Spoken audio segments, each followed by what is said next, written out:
Mon hiver de Jean Désy.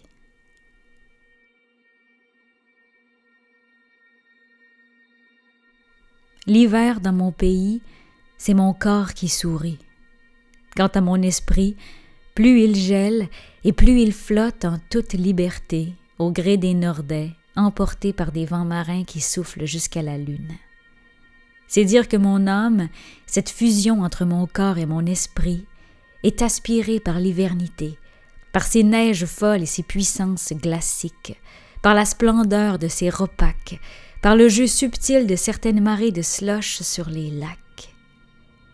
Sans l'hiver total du Grand Nord et des immensités toundriques, il est probable que jamais je n'aurais reconnu la réalité du vol de mon âme.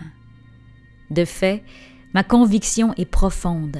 L'harmonie de tout mon être est tributaire de l'hivernité. Ai-je dit que j'aimais l'hiver?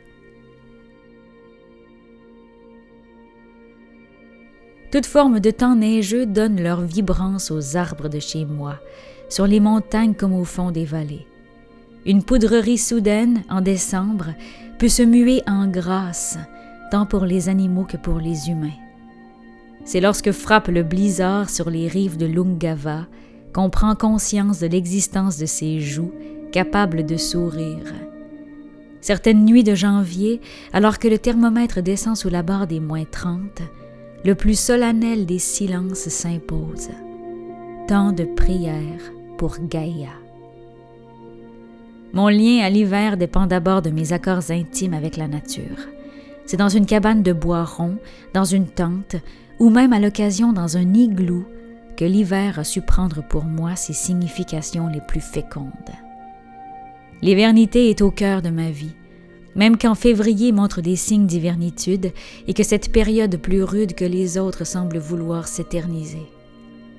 Une seule mésange croisée dans une clairière, alors qu'une lumière d'aube inonde les branches enneigées d'un bouleau jaune, et c'est la joie.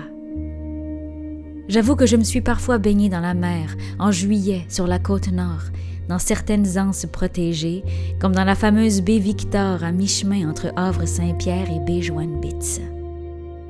Mais cette eau-là, malgré les radiances du soleil d'été, conserve à l'année longue des qualités purement hivernales.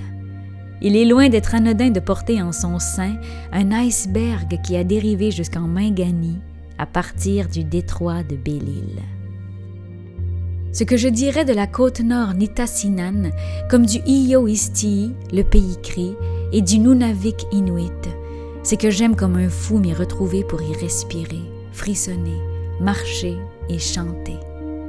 Les maigres épinettes noires qui dominent le paysage de la basse côte nord, aux alentours d'Unamenchipu ou de Chevry, sont plus que des arbres, ce sont de réelles compagnes de voyagerie.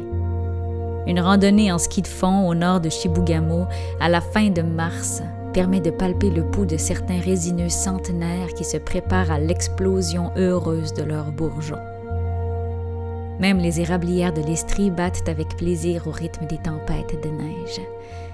Mon pays en entier, formé des petites mousses tapissant les sous-bois jusqu'aux grands pins blancs des rives du Saint-Laurent, fut créé en fonction de l'hivernité. Juin, juillet et août ne sont que de simples pauses, des transitions permettant la pousse accélérée des troncs et des écorces. Mais toujours, le vitalisme le plus dynamique de mon pays s'est exprimé grâce à l'hiver.